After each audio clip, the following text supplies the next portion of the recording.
तो हम लोग जो है सॉल्यूशन का इंट्रोडक्शन ले चुके थे। अब उसके आगे बढ़ते हैं।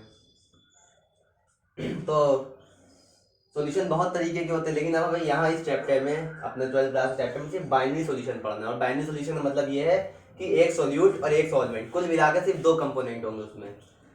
अब उसको पढ़ने के लिए हमें सब कितना सॉल्यूट है, कितना सॉल्वेंट है, उन सब चीज़ों के लिए हमें इसका कंपोजिशन जानना पड़ेगा। और कंपोजिशन जानने के लिए हम इसके कंसंट्रेशन टर्म का यूज़ करेंगे। अब कंसंट्रेशन पता करने के लिए दो तरीके, एक क्वांटिटेटिव तरीका है, एक क्वालिटेटिव है। तो अब क्वांटिटेटिव यूज़ करा जाएगा, क्वालिटेटिव यूज़ किया जाएगा, ये डिपेंड करता है। अब क्वालिटेटिव जो है वो ऐसे हम लोग कह सकते हैं कि ये सॉल्यूशन डाइल्यूट है, ये सॉल्यूशन कंसंट्रेटेड है, या ये सॉल्यूशन जो है बहुत कोई एसिड जैसे रखा रहता है लैब में, कहते हैं ये डाइल्यूट है, ये कंसंट्रेटेड है, ऐसे ही क्वांटिटेट। लेकिन अब वहाँ ये मुझे पता चल पाता है कि कितना डाइल्यूट है या कितना कंसंट्रेटेड है, जिसकी वजह से कंफ्यूजन हो जाती है।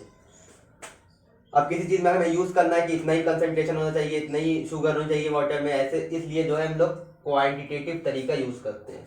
अब क्वांटिटेटिव बहुत सारे तरीके, हम लोग को 7 तरीके यहाँ पढ़ने हैं। Mass percentage, mass by mass percentage, volume by volume, और mass by volume, molarity, molality, mole fraction, parts per million, तो ये सब हम लोग को यहाँ पढ़ना है। तो आज पूरा कंसंट्रेशन टॉपिक हम लोग पढ़ेंगे। तो सबसे पहले है मास परसेंटेज। मास परसेंटेज का मतलब ये है कि 100 ग्राम सॉल्यूशन में कितने ग्राम सोल्यूट का डिसॉल्व होता है। जैसे कि यहाँ पर लिखा है 10% सुक्रोज सॉल्यूशन। अब इसका मतलब ये है, यहाँ वाटर हम मान ले रहे हैं कि सॉल्वेंट वाटर ही है, तो 10% सुक्रोज सॉल्यूशन का मतलब ये है कि इसमें 10 ग्राम जो है वो सुक्रोज है, और 100 ग्राम सॉल्यूशन यानी बचा 90 ग्राम वाटर, यानी 10 ग्राम, तो हमारे पास यही हो गया सुक्रोज प्लस 90 ग्राम वाटर, मतलब नीचे 100 ग्राम आ गया, यानी 10/100 ग्राम आ गया। ऐसे मतलब है, मतलब नीचे सोल्यूट भी रहेगा, सॉल्वेंट भी, क्योंकि सॉल्यूशन नीचे नीचे है सॉल्यूशन, और सॉल्यूशन का मतलब भी होता है सोल्यूट प्लस सॉल्वेंट। ऐसे ही, और ये सब 9th क्लास है, ये भी तीनों 9th क्लास के। Volume percentage, volume by volume, इसका भी मतलब वही है कि 100 ml सॉल्यूशन में कितने ml सोल्यूट का डिसॉल्व हो जाए, सॉल्यूशन में, ना कि सॉल्वेंट में। यहाँ भी सॉल्यूशन में, ना कि सॉल्वेंट में। मतलब 100 ml अगर सॉल्वेंट सॉल्यूशन है तो उसमें कितना सोल्यूट डिसॉल्व हो जाएगा। जैसे कि यहाँ पर हमने एग्जांपल दिया है 10% एथेनॉल सॉल्यूशन। इसका मतलब ये है कि 10 ml एथेनॉल 100 ml सॉल्यूशन में, मतलब कि 90 ml वाटर होगा, 10 ml तो यही हो गया सॉल्यूट, ये कुल मिला के हो गया 100 ml। तो वॉल्यूम परसेंटेज ऐसे होता है। ये वाला जो मास परसेंटेज, मास बाई मास, ये जनरली जो है इंडस्ट्रियल केमिकल मेथड में यूज करते हैं। जैसे ब्लीचिंग पाउडर बन के आ रहा है, या कोई एसिड बन के आ रहा है इंडस्ट्री से, या कोई चीज इंडस्ट्री से बन के आ रही है, तो उसका जो है मास परसेंटेज ही यूज करते हैं। इंडस्ट्रियल केमिकल प्रोसेस में ज्यादातर यही यूज करते हैं, ये कंसंट्रेशन, कि इतने मास, इतने सॉल्यूशन में, इतने ग्राम सॉल्यूशन में इतने ग्राम सॉल्यूट है। वॉल्यूम परसेंटेज ये तब यूज करते हैं जब लिक्विड ज्यादा होता है सॉल्यूशन में। अब ये मास बाई वॉल्यूम परसेंटेज क्या है, जैसे यहाँ पर लिखा 30% MgOH का होल ट्वाइस। इसका मतलब ये है कि 30 ग्राम सॉल्यूट जो है, मतलब कि MgOH का होल ट्वाइस जो है वो 100 ml सॉल्यूशन में है, और हर जगह नीचे सॉल्यूशन ही रहेगा। इसमें यहाँ भी और यहाँ भी। इसको ज्यादातर हम लोग मेडिसिन एंड पैरामेट्रीज में यूज करते हैं। ये बहुत आसान चीज है। अब असली आएगा मोल फ्रैक्शन, मोलैरिटी, मोलैलिटी, उसके बाद जो है हम लोग मोलैरिटी पढ़ते हैं।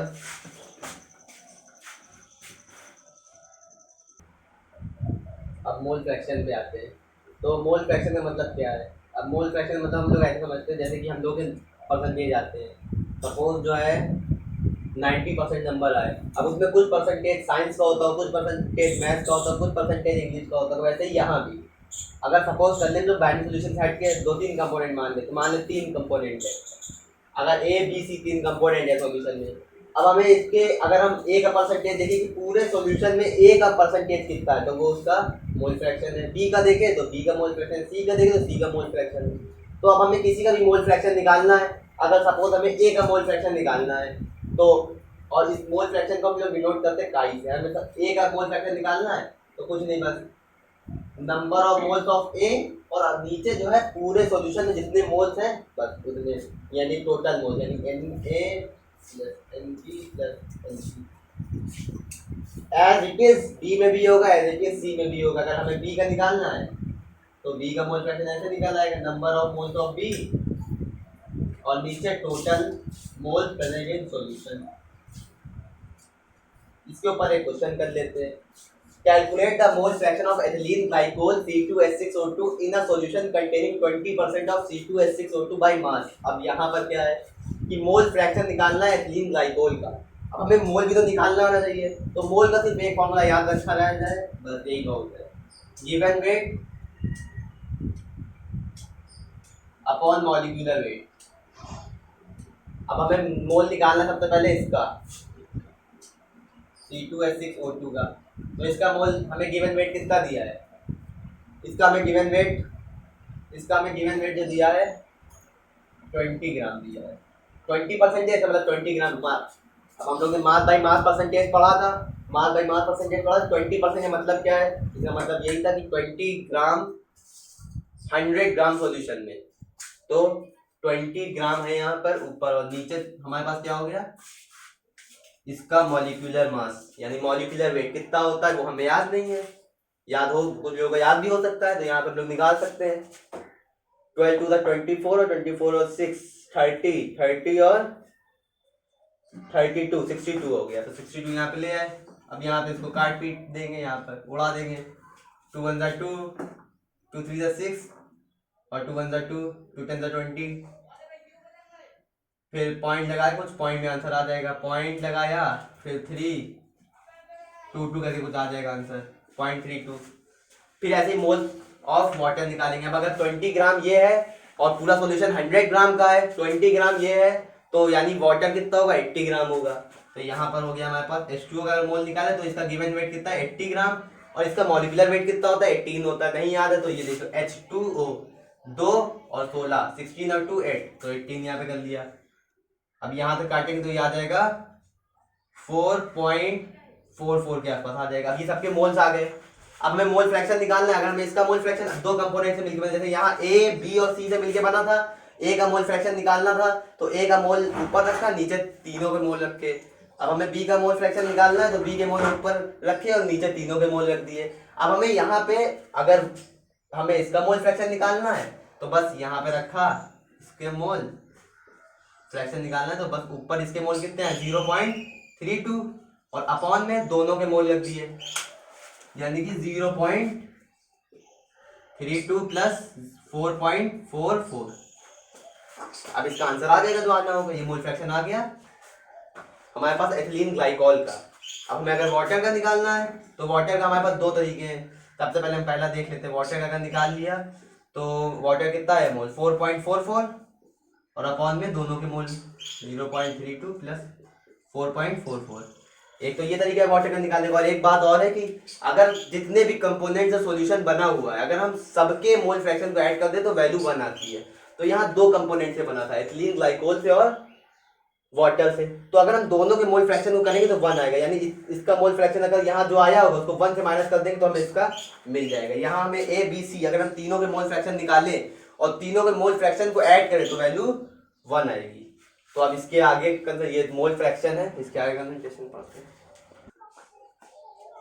तो अब हम लोग मोलैरिटी पे पढ़ते हैं। मोलैरिटी क्या होता है, मोलैरिटी का मतलब ये है कि 1 लीटर पूरे सॉल्यूशन में कितने मोल्स ऑफ कितने सॉल्यूट के मोल्स घुल जाएंगे, जैसे यहाँ, और इसको कैपिटल एम से डिनोट करते हैं। इसके लिए भी हमने एक क्वेश्चन रखा है, हर चीज के लिए एक क्वेश्चन है। Calculate the molarity of a solution containing 5 gram of NaOH in 450 ml solution. अब यहाँ पर मोलैरिटी निकाली, तो मोलैरिटी का मतलब ये है कि 1 लीटर में 1 लीटर सॉल्यूशन में कितने मोल्स ऑफ सॉल्यूट डिसॉल्व हो रहे हैं।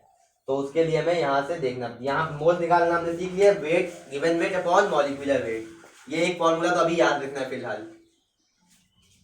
तो यहाँ से हम लोग पहले मोल्स निकाल लेते हैं NaOH के। तो NaOH का हमें यहाँ पर mole given weight upon molecular weight से हम लोग मोल्स निकाल लेंगे, लेकिन अब गिवन वेट तो हमें 5 ग्राम पता है, अब मॉलिक्यूलर वेट याद नहीं है, तो यहाँ निकाल लेते हैं। इसका 23 होता है और एक 24 और 16, 24 और 6 हुआ हमारे पास 30, यानी 40 हुआ, 40, यानी ये आ गया हमारे पास 1/8, 5 8 40, ये 1/8 आया, इसको वो करना है 1/8 बोले तो 0.0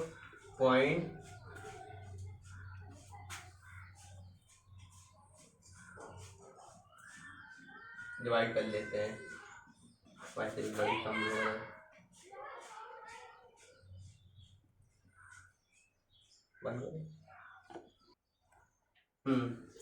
तो यहाँ पर हो गया 5 8 40, तो यहाँ पर 1 बचा, पॉइंट लगाया, 0 बढ़ाया, 0.12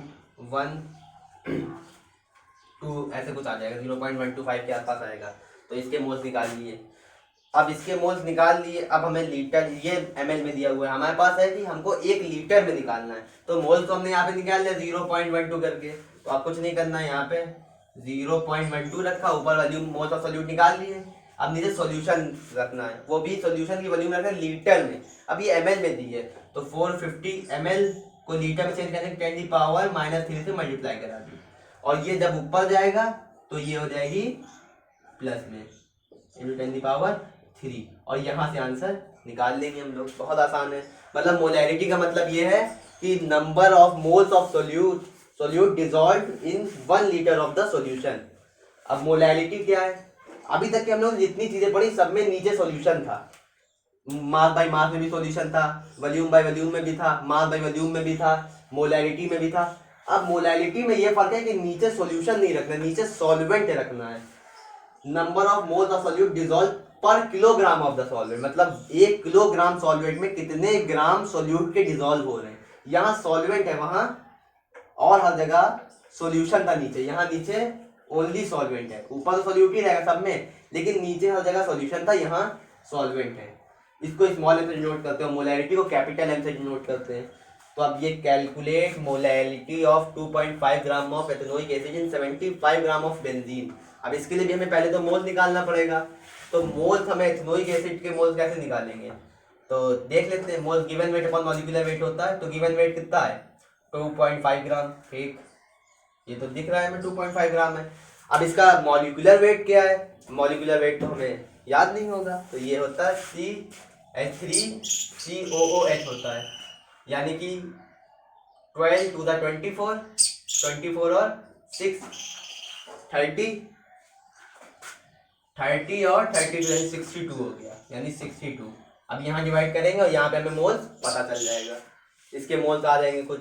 उसके बाद हम लोग क्या करेंगे, पर केजी ऑफ द सॉल्वेंट। अब ये भी ग्राम में है, इसको भी हम लोग किलोग्राम में चेंज करेंगे, सेम वैसे ही करेंगे। अब क्या करेंगे, ऊपर रखेंगे 2.5 अपॉन 62 और यहाँ अपॉन में आ जाएगा 75 × 10⁻³ बस। और यहाँ से ये सॉल्व हो जाएगा, खत्म। यहाँ ये मोल्स ऑफ सोल्यूट हो गया, मोल्स निकाला, गिवन ये तो मोल्स जो निकाला था वो रख दिया, और नीचे हमने वॉल्यूम रख दी सॉल्वेंट की, सॉरी मास रख दिया सॉल्वेंट का। यहाँ वॉल्यूम था, यहाँ से मास रखते हैं। अब बात ये आती है क्या इससे टेम्परेचर का कोई असर इस पे पड़ता है? अभी तक के हम लोग जितने कंसंट्रेशन पढ़े, टेम्परेचर का वैसे तो किसी पर असर नहीं पड़ता, लेकिन मोलैरिटी, यहाँ वॉल्यूम की बात आ जाती है, पूरे सॉल्यूशन की वॉल्यूम की बात होती है। तो molarity is a function of temperature. क्यों? क्योंकि यहाँ पर वॉल्यूम जो है, वॉल्यूम टेम्परेचर बढ़ने पे बढ़ सकता है, इस वजह से मोलैरिटी जो है टेम्परेचर पे डिपेंडेंट है। बाकी मोल fraction, parts per million, mass by percentage, molarity, ये सब जो है टेम्परेचर पे बिल्कुल भी डिपेंड नहीं करते हैं। ठीक है, और आज के लिए तो इतना ही है। हमने कहा था कि हम रोज वीडियो डालेंगे, मगर डाल नहीं पा रहे थे इसी वजह से। तो आप जो है रोज ही डालेंगे कोशिश करके, और जो है इस वीडियो को जरूर देखें, और आज 11 के भी डालेंगे, तो सब लोग देखो और लीड लगा लेना। ठीक है, आगे जो है जितने वीडियो लीड लगा के देखो, कि मोबाइल से बना रहे हैं।